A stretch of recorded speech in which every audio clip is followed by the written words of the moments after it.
indagações que nós temos em nossa vida, e eu tenho certeza que a palavra de Deus, como sempre, tem a resposta.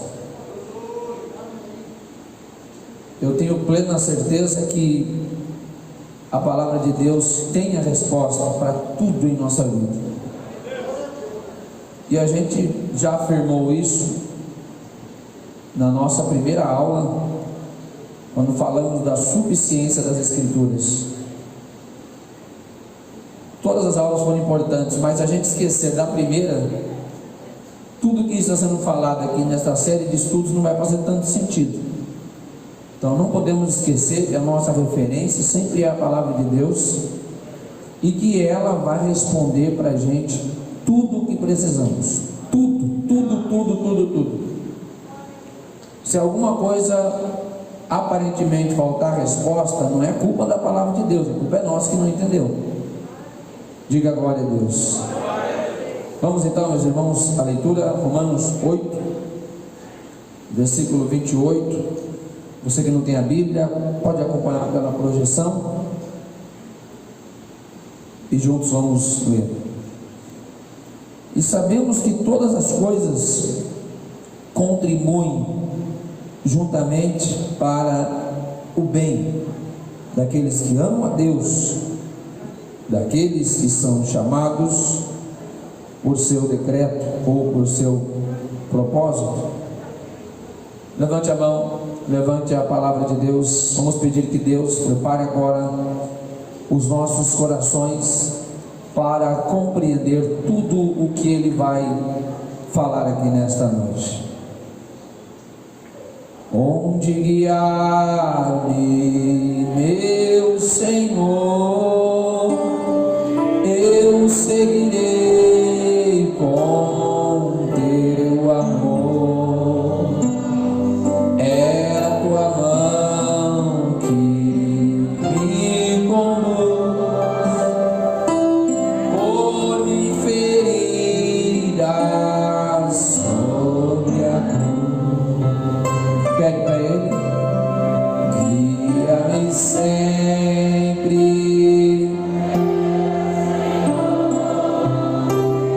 guia meus passos,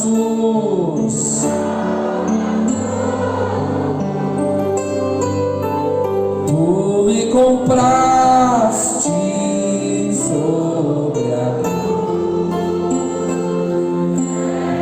me tudo, ó Senhor, meu Deus e meu Pai, nós damos graças nesta noite pela tua palavra que foi lida juntamente com a sua igreja. Pedimos, meu Pai, tão humildemente, que fales aos nossos corações.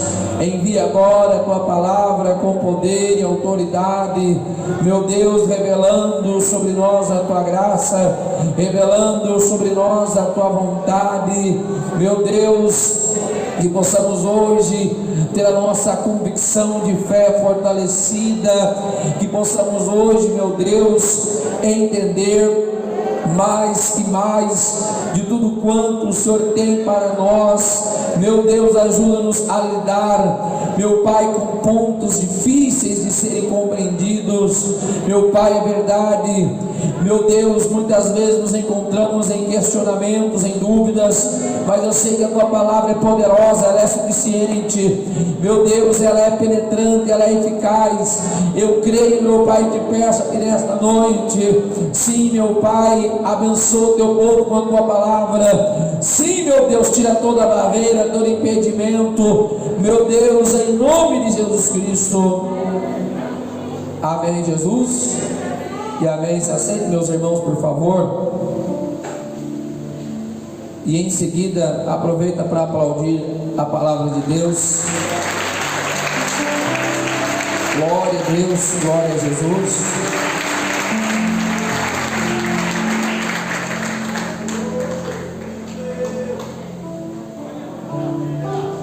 Na verdade, este versículo sozinho, ele já responderia praticamente tudo para nós, tudo.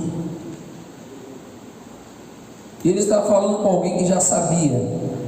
Sabemos que todas as coisas, ele está falando de coisas boas e de coisas não boas. Todas as coisas contribuem, favorecem, ajudam, corroboram, juntamente para o bem. Como a gente vai entender que todas as coisas assim cooperam para o bem?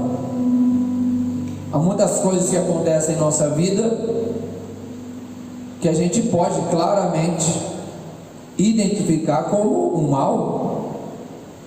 Muitas coisas que nos acontecem, como a gente vai dizer que isso pode ter qualquer contribuição para o bem? Há muitas perguntas que são difíceis de serem respondidas e talvez na concepção humana sejam até impossíveis de responder. Há alguns pontos tão delicados que a gente evita até tocá-los. É desafiador a gente entender que todas as coisas contribuem juntamente para o bem. Como entender uma enfermidade terminal? É difícil entender, não é? Alguém que perde sua vida prematuramente, é difícil entender. Como entender uma perda financeira que do dia para a noite a pessoa estava lá em cima e de repente está lá embaixo? E muitos outros exemplos poderiam ser dados aqui. E de repente eu sou um servo de Deus, nós somos um servo de Deus e passamos por isso. Aí a gente vai ler esse texto, Romanos 8, 28, e vai dizer: olha, tudo que você está passando, você ama a Deus, você foi chamado por Deus, fique tranquilo que tudo isso está contribuindo para o seu bem. Se alguém falar que é fácil, não entendeu o que está acontecendo. Não é fácil. Mas observe que ele está dizendo que todas as coisas juntamente contribuem para o bem. Não é algo isolado, não é que um evento isolado na minha vida vai levar ao bem, não. Há todo um conjunto daquilo que Deus está fazendo, daquilo que Deus está trabalhando. E esse desafio se torna mais difícil ainda porque normalmente enquanto a gente está vivendo essas provações, a gente não está entendendo mesmo absolutamente nada. Na maioria das vezes, enquanto nós estamos sendo grandemente provados por Deus, a gente não está tendo a noção exata do que sucede. Muitas vezes a resposta de Deus vai vir depois da provação. Mas eu preciso dizer para você que hoje, porque esse altar é lugar de a gente falar a verdade de Deus, independente se ela vai soar bem ou mal aos ouvidos. Mas algumas coisas, meus irmãos, a gente nem vai ter a resposta aqui nesta vida. Algumas indagações são respondidas após a provação, mas muitas delas a gente não vai entender. Mas mesmo assim, a palavra de Deus tem uma resposta e um alento para nós. Precisamos de ter uma concepção bíblica a respeito do sofrimento. Vale a gente ressaltar aqui previamente que estamos falando do sofrimento do justo, do sofrimento do servo de Deus. Não me refiro ao sofrimento proveniente do pecado.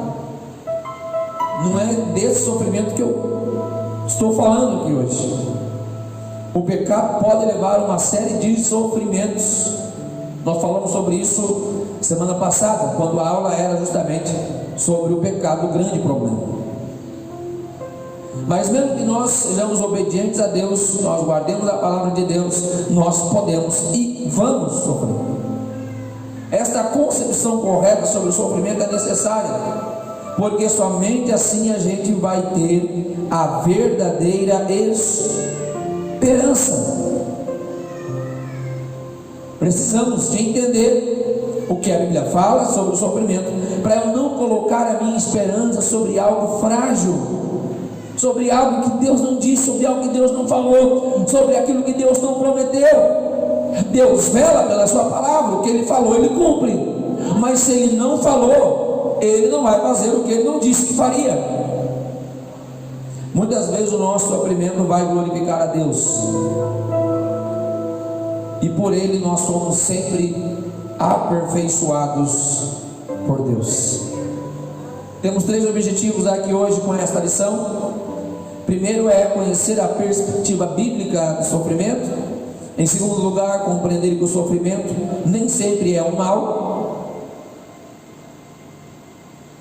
e esse mal deveria ser com L, porque é o oposto ao bem. Perdoe o erro de português. Reconhecer que o sofrimento pode glorificar a Deus.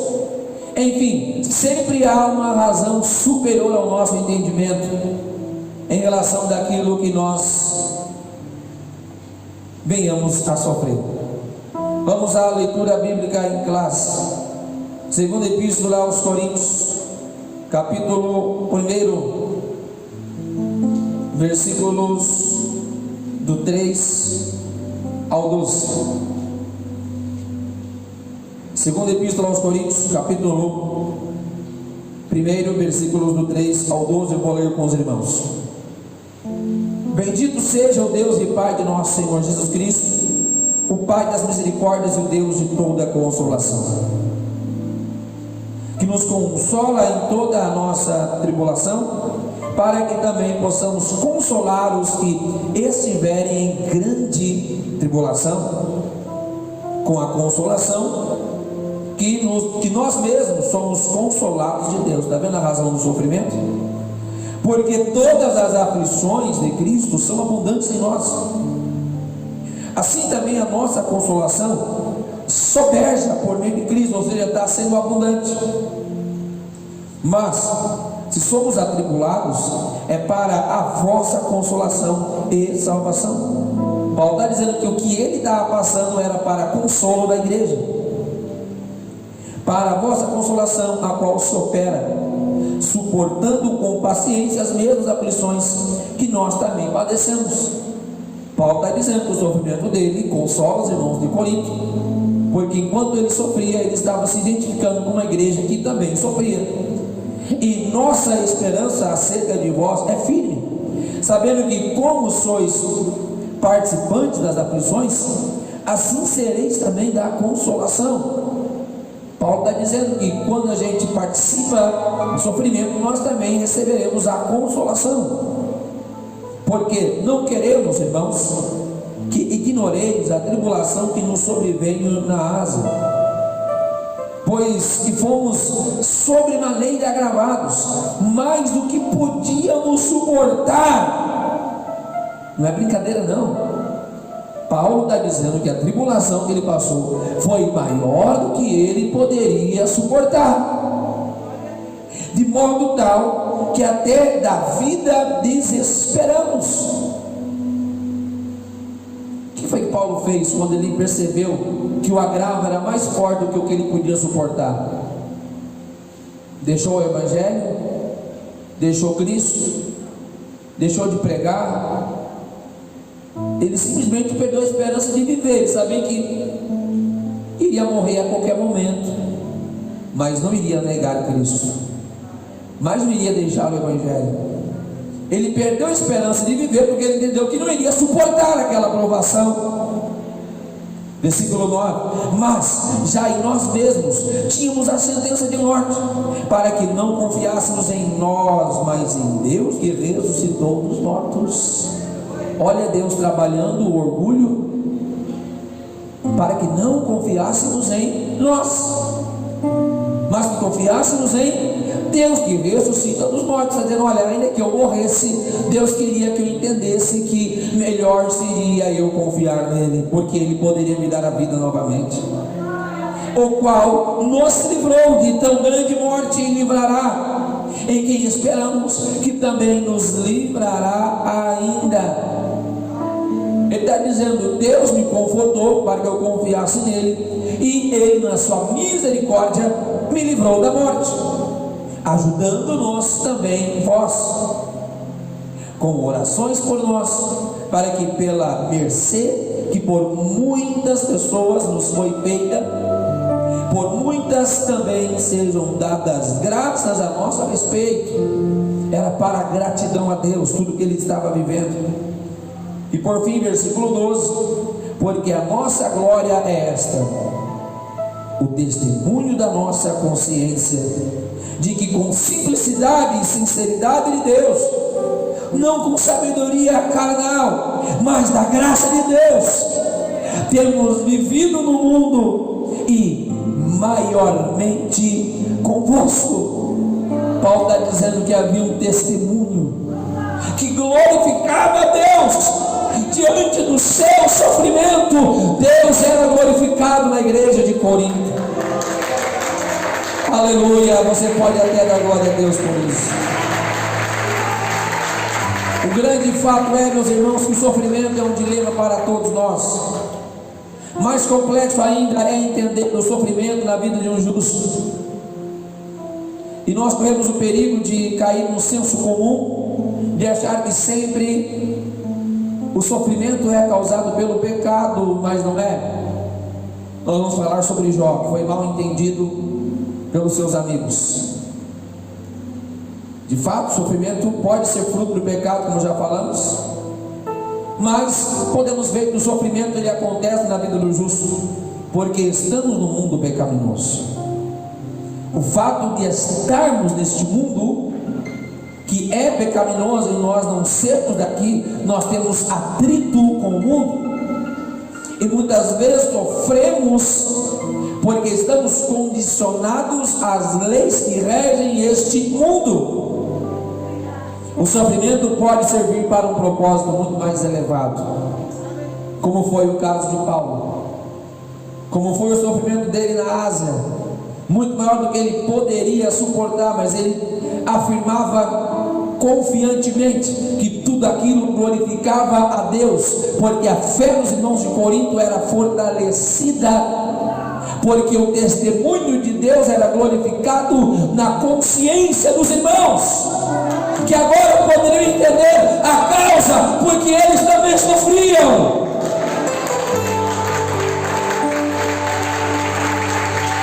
Tópico número 1: questionamentos diante do sofrimento.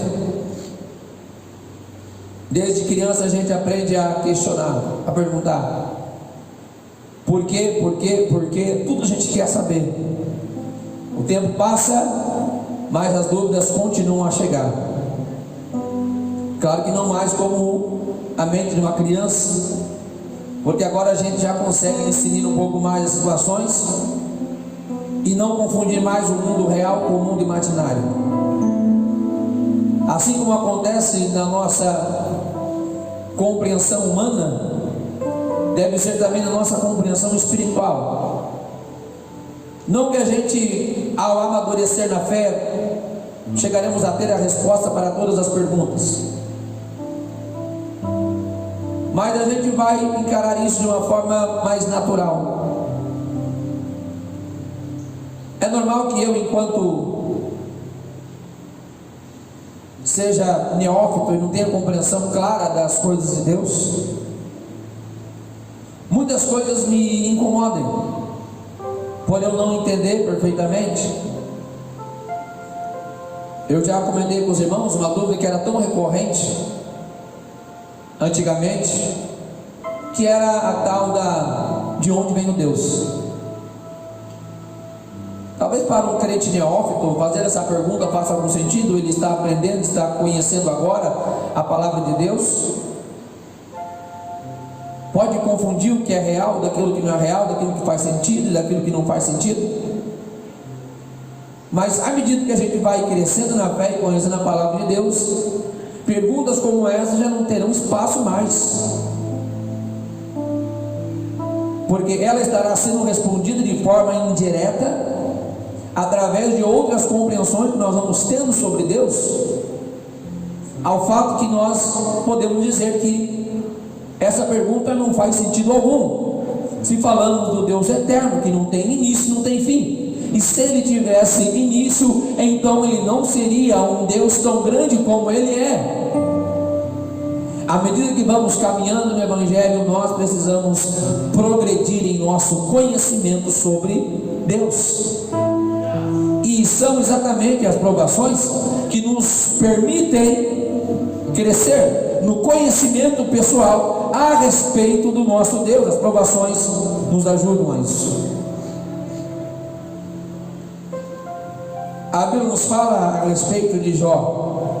Talvez Jó seja o exemplo mais emblemático do que é o questionamento quanto ao sofrimento de um justo. O livro de Jó começa trazendo um currículo que eu diria que é praticamente invejável do que é um servo de Deus. Um homem temente a Deus, um homem reto, um homem que se desviava do mal. Jó era tão precavido que ele apresentava sacrifício a Deus pelos seus filhos, na dúvida se por acaso eles tivessem pecados. Jó era justo, mas de repente Jó é acometido de uma série de sofrimentos. Você conhece muito bem a história, não é demais ler de novo. Jó começa a ter prejuízos materiais, depois vem os prejuízos familiares. Talvez esses são os mais doloridos. Num dia perdeu 10 filhos, e depois perde a saúde, e parece que a esposa estava com dificuldade de compreender o que estava acontecendo. E Jó, em meio a tudo isso, vale a pena a gente ressaltar que o capítulo 2, no finalzinho do capítulo 2, a gente vê o texto dizendo que em tudo isso Jó não pecou contra Deus. Mas presta atenção, até o capítulo 2. Eu não estou aqui também para dizer que Jó pecou, mas obviamente que ele é pecador, todo mundo sabe disso. Depois do capítulo 2, nós temos, olha para o dia.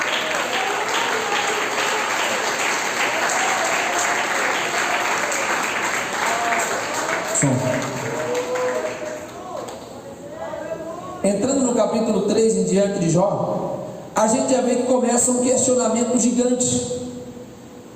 Os amigos de Jó começam a acusá-lo e Jó começa a se defender. E quando a gente tenta se defender demais, meus irmãos, na verdade a gente está cometendo um erro tão grande. Jó cometeu este erro de confiar na própria justiça, de confiar naquilo que a gente é, na nossa capacidade, no que a gente faz, na nossa idoneidade. E a gente vai ver isso no questionamento. Você pode acompanhar na sua Bíblia, entre o capítulo 3 e o capítulo 32, 31 e 32, é uma discussão interminável de Jó com os amigos dele. Acusação, defesa, acusação, defesa, acusação, defesa. Muitas vezes a gente quer justificar que a gente não merecia sofrer o que a gente está sofrendo, não é? Muitas vezes diz, Senhor, mas eu não mereço isso, mas não é questão de merecimento. Senhor, eu não deveria estar passando isso, Senhor. Eu sou fiel a Ti, eu guardo a Tua palavra, eu estou na Tua casa. Senhor, o que eu fiz de errado? Às vezes não é nada de errado. Jó teve essa dificuldade de entender isso. Jó dizia, eu estou sendo justo com meu Deus. Onde foi que eu pequei? Jó faz essas perguntas. Perguntas que muitas vezes a gente faz também. Senhor, eu não deveria sofrer, eu não deveria padecer, Senhor. Fiz tudo direitinho, Senhor. A gente vê também os discípulos em meio à tempestade, e de repente, no momento mais difícil deles, eles vão ver Jesus dormindo no barco. Quando alguém brigar com você por você ter dormido no culto, diga, Jesus também dormiu no barco. A gente é ser humano, né? A gente é carne, né? Tem cansaço também, né? Tem não? Irmão, eu vi você dormindo no culto. Ah, irmão, Jesus dormiu no barco. Boa resposta, não é não? Os discípulos vão acordar em Jesus que dormia calmamente no barco. O problema não é ir acordar Jesus. Não tem nenhum problema não. Pode acordar seu irmão se ele estiver dormindo. O grande problema foi, meus irmãos, que eles começaram a atribuir indiferença ao caráter de Cristo. Senhor, o Senhor não se importa que a gente pereça. Essa acusação foi grave. Foi grave. Como alguém dizia, o Senhor não está nem com nada não. O Senhor só quer saber de dormir. Eu sei que o Senhor anda sobre as águas, mas a gente não é? O Senhor está dormindo aí, claro, o Senhor é o Filho de Deus, né? O Senhor pode chamar aí 2 anjos, pendurar nas asas, sair voando. E nós? Muitas vezes, meus irmãos, quando a gente começa a reclamar com Deus, a gente na verdade está atribuindo injustiça a Deus. Quando a gente começa a questionar Deus por causa de qualquer coisa que a gente está vivendo, indiretamente nós corremos esse risco. É perigoso. A linha é bem fininha, é uma linha tênue. De repente, enquanto a gente está questionando Deus pelo que a gente está vivendo, a gente pode estar dizendo que o nosso Deus é injusto em nos provar. Quem está entendendo, diga glória a Deus. A gente pode estar dizendo, Senhor, eu sou justo, o Senhor não poderia fazer isso comigo.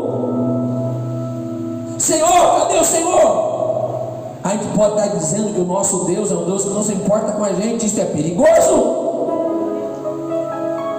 Eu sei que existe, meus irmãos, aí uma leva muito grande, como diz na linguagem do cearense, uma ruma de coisas aí, hinos, pregações, que defendem o amaciajamento do ego e colocam o homem assim no lugar lá em cima, como se tivesse direito de se sobrepor a Deus, de pressionar Deus. Mas a gente não pode fazer isso.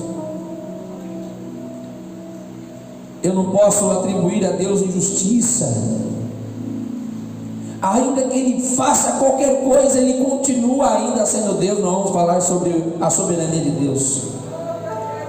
Paulo estava sofrendo com um espinho na carne, ou melhor, sofrimento de Paulo relatado em Coríntios. Já vamos chegar no espinho da carne. Ele diz que chegou a perder a esperança. Ou seja, chegou um momento que o sofrimento foi tão grande, e o seu questionamento era que a vida não fazia mais sentido algum. São questões, são perguntas. Agora chegamos ao espinho da carne. A gente vê Paulo entrando nessa discussão aqui na segunda epístola aos Coríntios, no capítulo 12.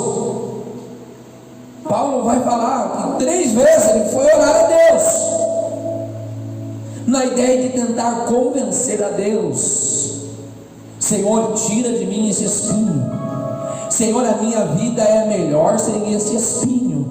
Senhor, eu não quero viver com esse espinho. 3 vezes ele foi questionar Deus por aquilo que Deus havia feito. Muitas vezes a gente quer provar para Deus que Ele deveria fazer alguma coisa diferente na nossa vida. Muitas vezes a gente quer contrapor-se a Deus diante daquilo que Ele está fazendo, como se a minha ideia fosse melhor do que a ideia de Deus. Nós já vamos responder cada um desses questionamentos. Até Jesus entrou na lista. No jardim de Getsemane, Jesus está sendo provado terrivelmente.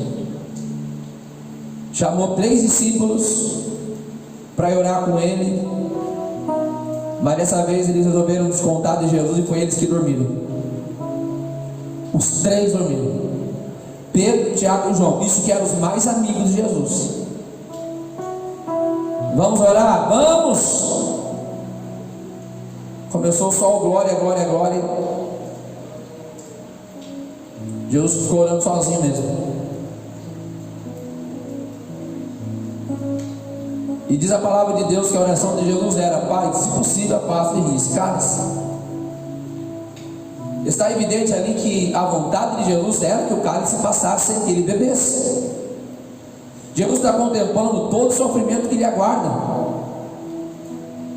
Jesus está contemplando o sofrimento físico que ele vai ter na cruz, como homem, e também o sofrimento espiritual que ele vai ter como Deus, em que ele já consegue ver antecipadamente que ele estará por um curto espaço de tempo separado de uma conexão eterna que ele tem com o Pai.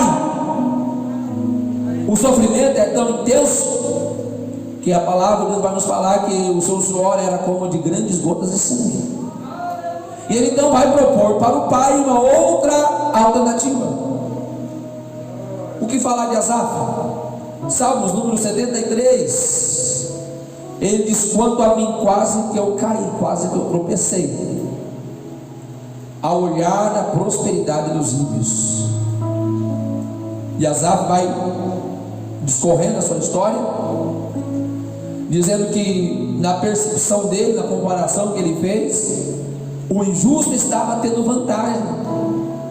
O camarada que não temia a Deus estava se dando bem, estava prosperando, estava com saúde, tinha dinheiro, tinha tudo. E vai dizer: mas Senhor, e eu aqui? E eu que obedeço, e eu que guardo a sua palavra? Asaf diz: quase que eu caí, ou seja, quase que eu deixei a minha fé, quase que eu virei as costas para Deus, porque eu pensei que Deus estava sendo injusto. A tal da comparação é muito perigosa. É impossível a gente comparar a vida do crente com a vida do descrente, porque de um a gente está falando de um nível material e do outro um nível espiritual. Asaf ainda não tinha entendido isso. E antes da gente dar resposta para cada uma dessas 6 perguntas, a gente precisa falar sobre a soberania de Deus. Existe aí um evangelho antropocêntrico que coloca o homem no centro de tudo, a razão de tudo. Para esses, ouvir falar da soberania de Deus pode ser um comichão nos ouvidos, vai dar um pouquinho de cócega. Mas todos nós precisamos manter o nosso compromisso com as Escrituras, em que o nosso Senhor Jesus disse que o homem deve renunciar-se a cada dia, pegando a sua cruz e seguindo. Esse é o Evangelho de Cristo. Deus é quem está no centro de tudo, não é o homem.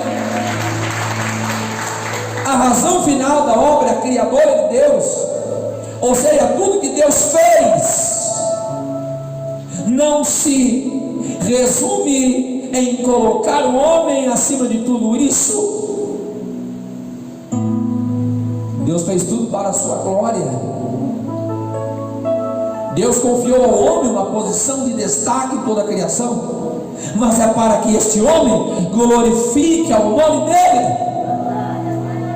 Tudo que Deus fez é para a sua glória, para a sua honra, para o seu louvor, para a gratidão. O homem não precisa de mais autoestima. O que eu vou falar agora, eu sei que vai contra o que muita gente pensa e contra muito o que se ouve hoje, principalmente nesse evangelho aí morno, antropocêntrico, egocêntrico, que quer fazer o homem se sentir melhor. Ah, meu Deus do céu, tem os crentes ficando desnutridos espiritualmente por estarem se alimentando dessas porcarias. Tem crentes morrendo espiritualmente de tanto ouvir pregação motivacional. Não estou me sentindo bem hoje, deixa eu colocar, vai falar até o nome do pregador aqui. Deixa eu colocar aqui isso aqui, porque eu sei que sempre ele fala algo assim que vai me colocar lá em cima. Você vai me dar assim uma fundamentação para eu me sentir a coisa mais maravilhosa. Faz fama isso aí, você nem imagina. Quer ser pregador famoso? Diga amém. Pregue ao coração do homem ser elevado. Pregue para o homem se sentir bem. Pregue levantando a autoestima das pessoas. Você vai ser um pregador amado. Mas na Bíblia a autoestima é chamada de orgulho. A avaliação elevada de si mesmo é chamada de orgulho na Bíblia. Orgulho. O homem não precisa disso. O homem precisa de estima do alto, não de autoestima. Eu não preciso encontrar em mim mesmo mais razões para eu me amar, para eu me achar, não. Tadinho, está com baixa autoestima. Eu nunca entendi essa expressão porque ela é contraditória. Baixa autoestima, como assim? Tadinho, está meio para baixo, que é baixa autoestima. Não! O meu foco tem que ser de uma vida agradável a Deus. Não é aquilo que eu preciso para me satisfazer. Porque nesta busca de se elevar a autoestima, vale tudo. Vale pecar, vale seguir o desejo da minha carne. O importante é eu elevar a minha autoestima. Não, eu preciso estimar uma vida que agrada a Deus. Eu preciso fazer aquilo que está em conformidade com a palavra de Deus. A minha alegria, ela vai vir como fruto do Espírito de Deus na minha vida, quando eu agrado a Deus. Se eu agrado a Deus, eu tenho Espírito.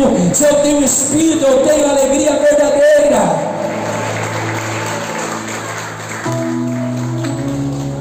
Muito está se falando ultimamente, meus irmãos, do autoconhecimento, e isso também é danoso. Estamos vendo a psicologização do Evangelho. Será que eu preciso de mais autoconhecimento? A Bíblia já falou que tem dentro de mim. Romanos 7,18, Paulo diz: não há nada de bom em mim, não tem nada que preste dentro de mim. Paulo está dizendo. Em Jeremias 17,9, o profeta vai dizer que não há nada mais enganoso do que o coração do homem. O que eu tenho que me autoconhecer? A única coisa que a Bíblia manda eu examinar é os meus pecados. Quando Paulo fala sobre isso, se referindo a ser do Senhor, examina-se, pois o homem é si mesmo. Paulo está dizendo: sonda os teus pecados, lembre-se dos seus pecados, olha o que você está fazendo, que não está agradando a Deus. Esse é o único conhecimento que eu tenho que ter de mim mesmo, porque fora isso, nada mais presta.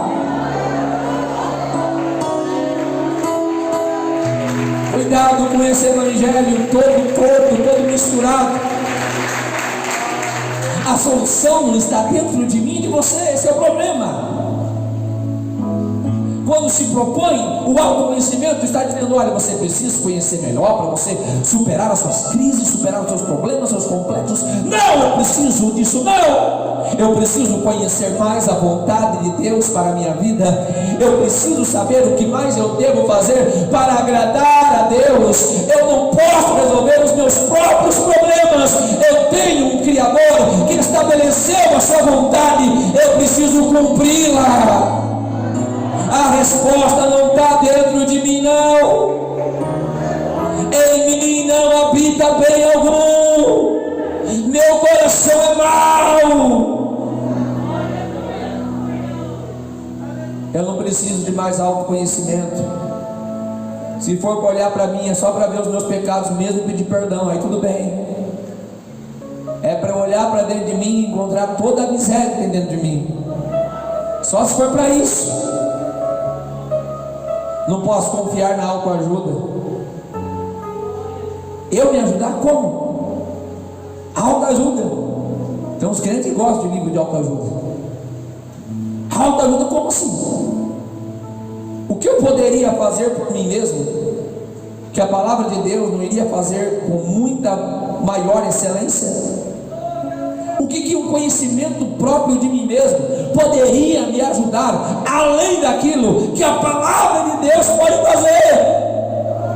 Eu preciso lembrar, a palavra de Deus é suficiente. Tudo que a palavra de Deus me diz, tudo que a palavra de Deus me fala, é disso que eu preciso. Aqui está a minha ajuda, não é autoajuda, é ajuda do alto, é desta ajuda que eu preciso. A resposta não está dentro de mim, está em Deus, está na Bíblia. Não podemos colocar o homem no trono. Esse lugar só deve ser ocupado por Deus. A soberania de Deus, ela confronta essa supervalorização do homem que a gente vê hoje. O homem colocado como a razão de tudo. O agradar ao homem, o fazer o homem se sentir bem. Nós, como pregadores, não podemos estar aqui para tão somente fazer os nossos irmãos se sentir bem, não.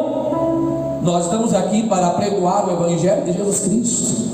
Nós estamos aqui para falar a verdade, e toda a verdade, para a igreja de Deus. Deus é soberano, Deus está acima de tudo. Se a gente não crer na soberania absoluta de Deus, nós vamos estar mantendo a concepção de um Deus pequenininho. Se eu não crer que Deus está acima de tudo, de todos, Ele pode fazer o que quiser, do jeito que quiser, da forma que Ele achar melhor, eu vou estar diminuindo Deus desse tamanho assim, ó. Dependemos dessa reflexão, entender a soberania de Deus, para lidarmos sobriamente com o sofrimento. E falando sobre a soberania de Deus, eu quero destacar aqui 3 pontos essenciais, que você pode anotar se quiser. Quando falamos de soberania de Deus, estamos falando da sua superioridade absoluta. Ou seja, não tem ninguém em cima dele, ninguém. Ele já está acima de tudo e de todos e acabou. Ele não olha para cima, como diz o louvor. Ele está acima de todos. Ele não tem que dar satisfação para ninguém. Se não tem ninguém em cima dele para ele dar satisfação, quanto menos para quem está embaixo. Se ele é soberano, está acima de todos, ele faz, e com todo respeito, ele não tem a devida obrigação de explicar tudo para nós. Ou ele é soberano ou não é. Isso mexe com a gente, né? Sua vontade é irrevogável.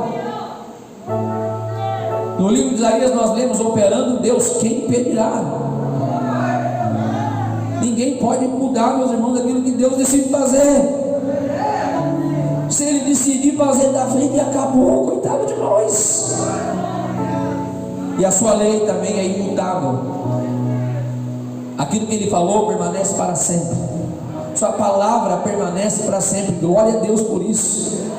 Diferentemente de um país como esse nosso, que as leis mudam diariamente, e as leis que tem não são obedecidas, criam lei por conta própria. Quem não deveria legislar está legislando, e assim vai, o negócio está tudo bagunçado, de cabeça para baixo. Mas a lei de Deus é perfeita. A lei de Deus é perfeita, a lei de Deus é absoluta, a lei de Deus é imutável. Cabe a mim e a você se enquadrar na lei desse Deus. Ele não vai mudar por conta dos nossos caprichos. Terceiro, há uma causa maior em toda a dor, e é isso que a gente vai ver em cada um dos sofrimentos que foram apontados no tópico número 1. A gente vê Deus respondendo Jó e seus amigos. Quando termina-se toda aquela discussão, que vai até o capítulo 31, 32, de repente aparece ali um mais jovem dos amigos de Jó, chamado Eliú, e ele fica durante 5 capítulos falando verdades claras para Jó e para seus amigos. E depois de Eliú falar todas as verdades que eles precisavam ouvir sobre Deus, Deus então ele vai se manifestar e começa a falar com Jó e com seus amigos. Deus repreende Jó.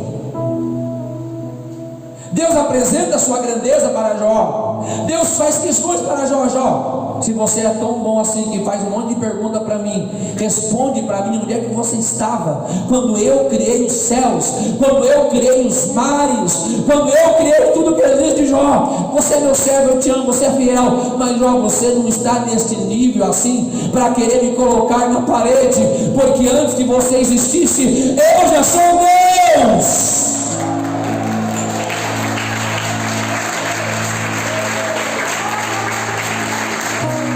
No final de tudo isso, no capítulo 42, vem a cereja do bolo. Jó abaixa a cabeça e diz: é verdade, falei do que não sabia.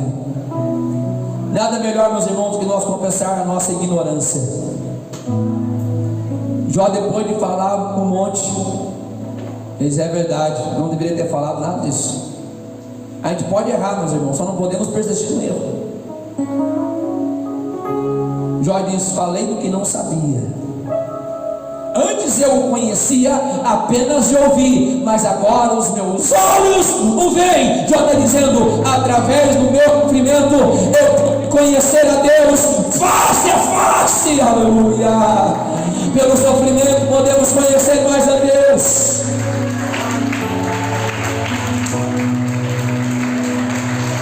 Deus usou o sofrimento de Jó para provar o seu caráter justo diante de Satanás. Lembra que o diabo colocou Deus na parede e diz: olha, você está abençoando Jó, e só por isso ele é fiel a ti.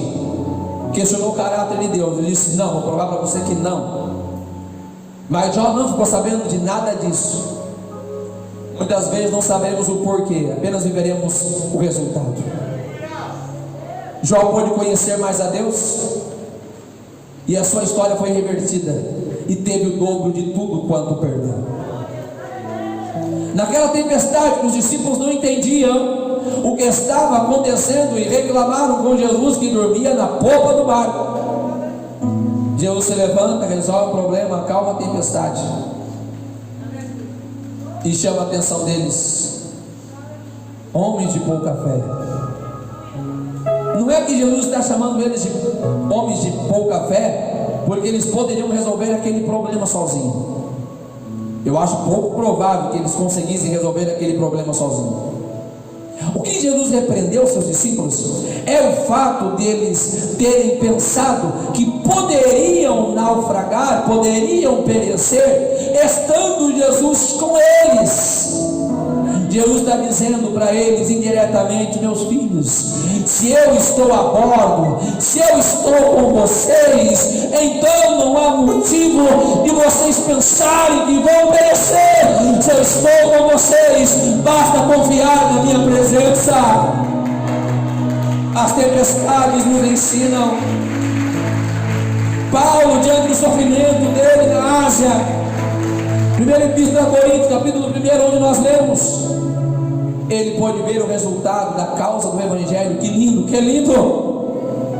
Ele sofreu maior do que poderia suportar, mas ele viu o resultado. Ah, meus irmãos, como isso é lindo! Essas palavras de Paulo, meus irmãos, me faz pensar mais ou menos como uma mãe que vai dar à luz a um filho.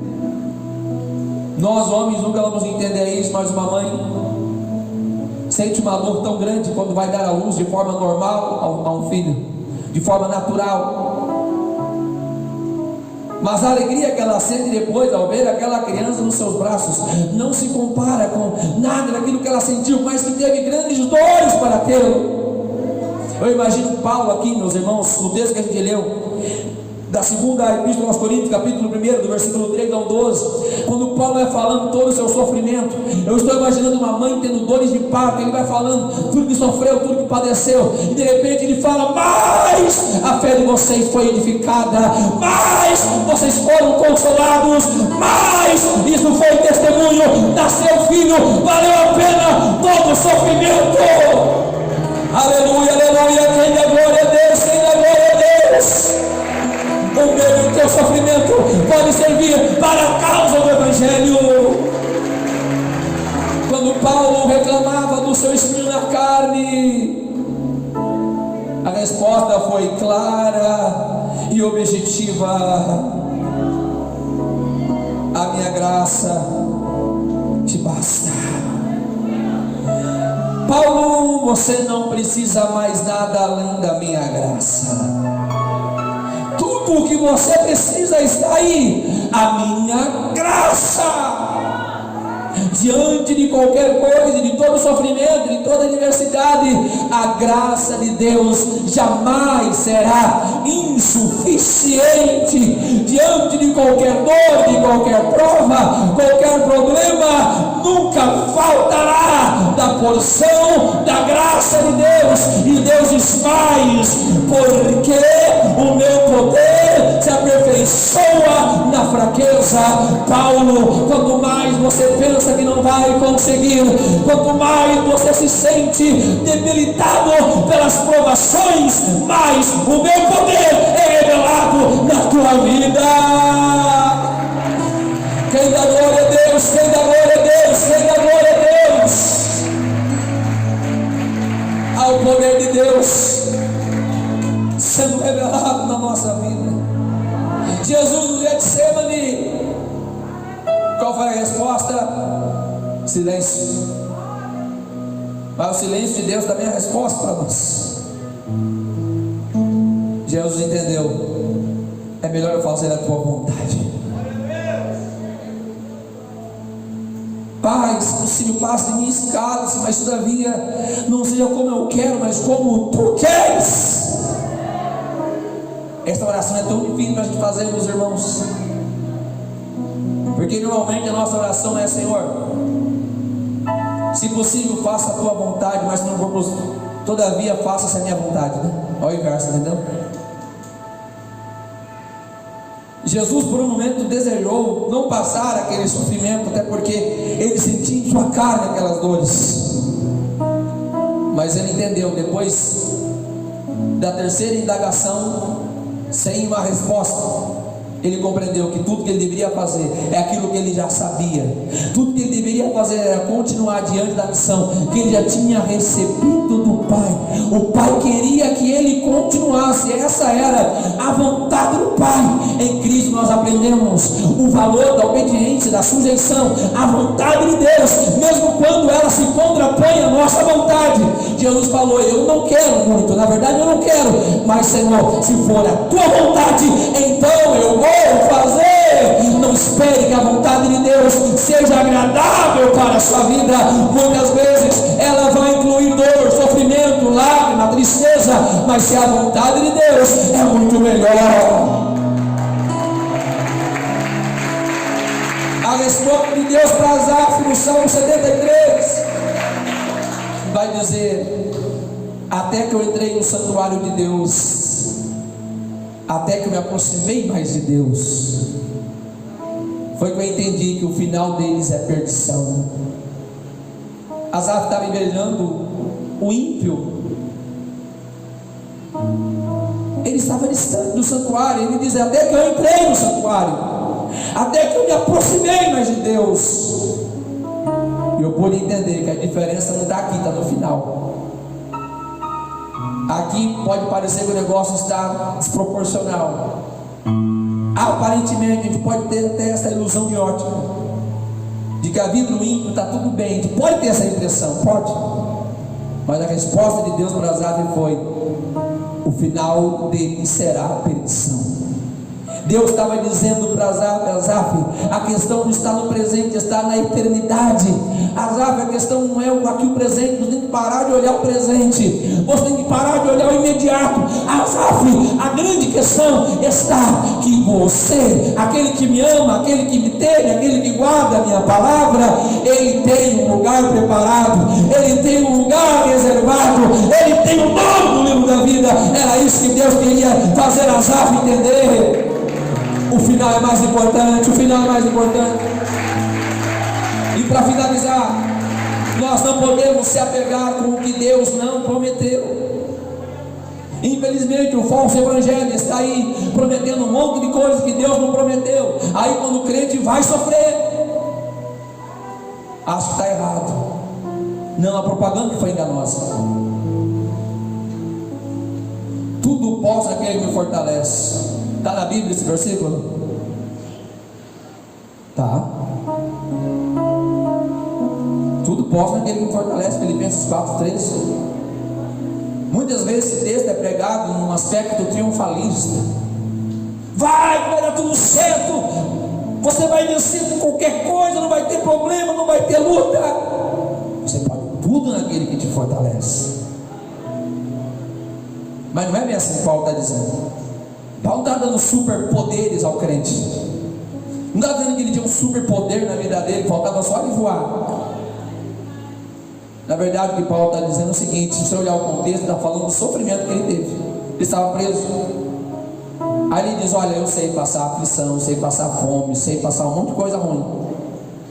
Aprendi a me contentar com o que eu tenho. Posso todas as coisas naquele que me fortalece. Na verdade, o que Paulo está dizendo aqui em Filipenses 4:13 não é um crente super poderoso não, que não tem nenhum problema. Ele está se referindo ao fato do crente passar lutas, passar aflições, passar muitas vezes até problemas graves, mas mesmo assim ele continua sendo fortalecido por um Deus que o sustenta dia e noite.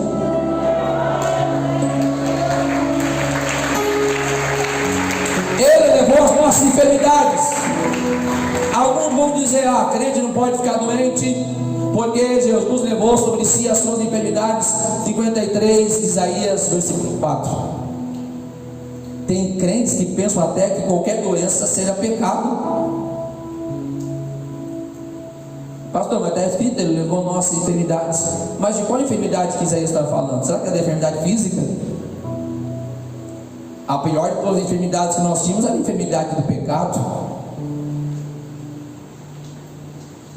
Nós cremos sim que Deus pode curar a enfermidade. Nós pregamos cura divina, porque Jesus mandou a gente orar em nome dele e curar os enfermos. Mas não foi desse jeito que ele disse. Ele não disse que nenhum crente iria ficar doente, que nenhum crente ia ter problema de enfermidade. Temos que falar o que foi que Jesus disse. Se ele é meu pastor, não vai me faltar nada. Não vai me faltar um carro zero, não vai me faltar uma casa na beira-mar, não vai me faltar dinheiro na carteira, não vai faltar nada. Ele é o meu pastor. Será que é isso que Isaías estava falando? Perdão, oh meu Deus. Será que era isso que Davi estava dizendo?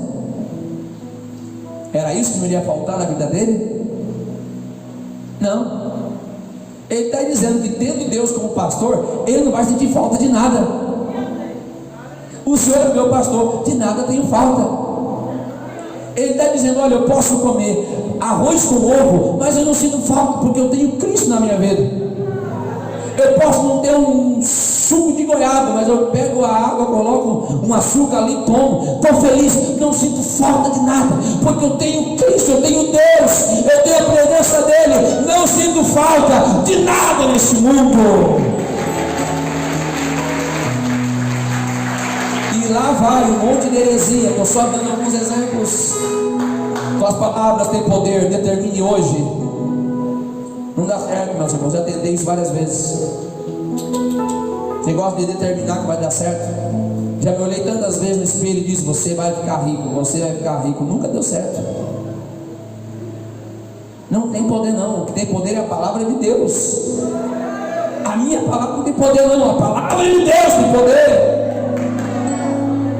É só ter pensamento positivo que vai dar tudo certo. E é. Já deu certo para vocês? Não existe. São algumas inserções que são colocadas no Evangelho. Aí faz os crentes ficar tudo frajuto. Faz os crentes ficarem fragilizados, com a fé minguada. Temos que falar de alguns textos que foram esquecidos. João 16:33, Jesus está dizendo: no mundo tereis aflições, mas tem de bom ânimo, eu venci o mundo. Lucas 21:17, e de todos sereis odiados. Jesus não falou que a gente é chamado de todo mundo. De todos sereis odiados por causa de mim. Bem-aventurados que choram. Jesus está dizendo: é bom chorar. E se pegar as bem-aventuranças, ali é tudo coisa negativa aos olhos humanos, mas que para Deus é de grande vantagem. Mateus 10:39. Quem perder a sua vida por amor de mim, achará. Observe que os valores do reino são diferentes. Eu preciso entender o que a palavra de Deus quer me ensinar aqui nesta noite, para que eu consiga encarar todas as situações da minha vida. Deus pode usar momentos difíceis sim na nossa vida, e o nome dele vai ser glorificado. Lembra dos 3 jovens judeus, Misael, Ananias e Azarias, depois chamados de Sadraque, Mesaque e Abednego? Eles foram usados para a glória de Deus. A obediência deles não livrou eles de passar pelo fogo, literalmente. Eles decidiram obedecer a Deus, sem nenhuma barganha. Senhor, eu vou te obedecer aqui, não só vai me livrar, tá bom, Deus? Eu vou te obedecer, mas tem que dar tudo certo.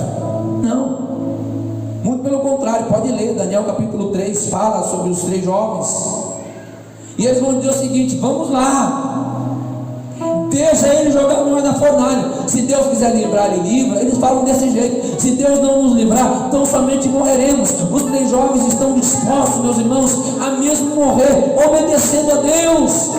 A nossa obediência não é barganha para a gente não ter problema, não. Nós obedecemos a Deus porque queremos agradá-lo, porque nós amamos. Aleluia, Deus é glorificado, Ele nos ensina, nós aprendemos. E acima de tudo, não podemos esquecer que ainda que soframos tantas coisas aqui, os nossos olhos estão nos céus. Não esqueçamos do que Paulo diz, que nossa momentânea tribulação, momentânea tribulação, a gente vai sofrer. Nós já lemos versículos. Jesus disse: não há de se comparar com a glória que há de ser revelada. Eu poderia citar também os heróis da fé de Hebreus 11, em que depois da metade do capítulo começa a aparecer aqueles que rejeitaram o livramento para alcançarem uma ressurreição superior. Estavam dispostos a sofrer por causa do Evangelho, por causa da fé. Moisés, que rejeitou ser chamado filho da filha de Faraó, preferindo antes sofrer juntamente com o povo judeu, porque via a recompensa como de alguém que vê o invisível. A gente vai sofrer por amor de Cristo. Nossa vida vai ter provações. Nossos olhos devem estar na glória, devem estar em Deus. Todos em pé em nome de Jesus Cristo. O que nós queremos é estar com Cristo, é estar com Jesus, aconteça o que acontecer. Ainda que soframos, ainda que choremos, ainda que derramemos lágrimas, mas é melhor estar com Cristo, aprendendo a lidar com o sofrimento. O evangelho triunfalista, egocêntrico, diz que você não vai sofrer, que vai dar tudo certo. Você é quase um super-homem, falta a sua capa. Mas o evangelho de Cristo revela que por amor a Ele a gente vai ser odiado, vai ser detestado. As respostas que não chegarem nesta vida vão chegar na eternidade. Isso é que nos importa. Feche teus olhos. Com gemidos que palavras não podem explicar, eu elevo ao Pai as minhas intercessões. Quando dobro os meus joelhos em meio às tribulações, Ele ouve o gemido do meu coração. É bom sofrer. Ó Jesus, a Ti confesso, não dá pra viver. O que não dá é pra ficar sem a presença, sem sentir Sua presença no meu ser. A graça nos basta. Sou eterno dependente, ser humano tão carente. Estou de novo aqui e quero ser. gente pode sofrer, o que a gente não pode é ficar sem Jesus. Ainda que pra te servir, Jesus, eu tenha que chorar, eu te seguirei, porque comigo sofrer contigo é bem melhor do que errar.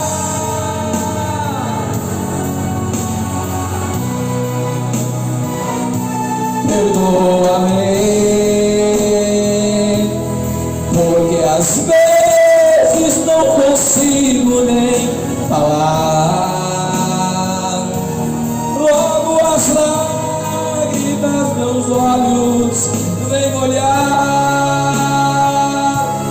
como um sinal que tu estás nesse lugar. Meu Deus e meu Pai, nos ajuda a entender, Senhor, as provações. O Senhor é soberano, meu Pai, o Senhor é soberano. O Senhor quiser, o Senhor é Deus, o Senhor não quiser, o Senhor é Deus. Nós não o adoramos pelo que o Senhor faz, mas pelo que o Senhor é. Eu sei, meu Pai, que neste mundo teremos aflições. O nosso bom ânimo está no Senhor. Temos bom ânimo porque o Senhor venceu o mundo. Meu Deus, contigo a gente vence também. Nos ajuda a entender, meu Pai, aquilo que é impossível a entender. Nesta vida, Pai, vamos chorar, mas bem-aventurados que choram, porque eles serão consolados. Meu Pai, que a nossa razão de viver seja te obedecer, Senhor. Que a nossa razão de viver seja, meu Pai, te agradar a Ti, Senhor. Nos ensina a Te agradar, nos ensina a Te agradar, mesmo que seja com dor, mesmo que seja com lágrimas. Nos ensina, meu Deus, a Te agradar, a Te agradar, a Te agradar, meu Deus, em nome de Jesus Cristo, em nome de Jesus Cristo. Porque comigo estarás, sofrer contigo é bem melhor.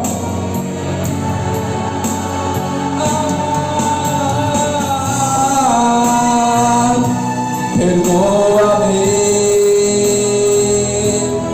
porque às vezes eu não consigo nem falar.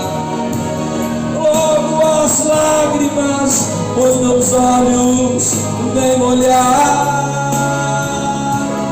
como um sinal que tu estás.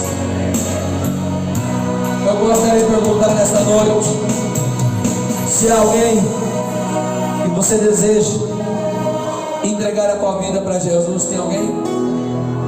E você vai colocar o teu olho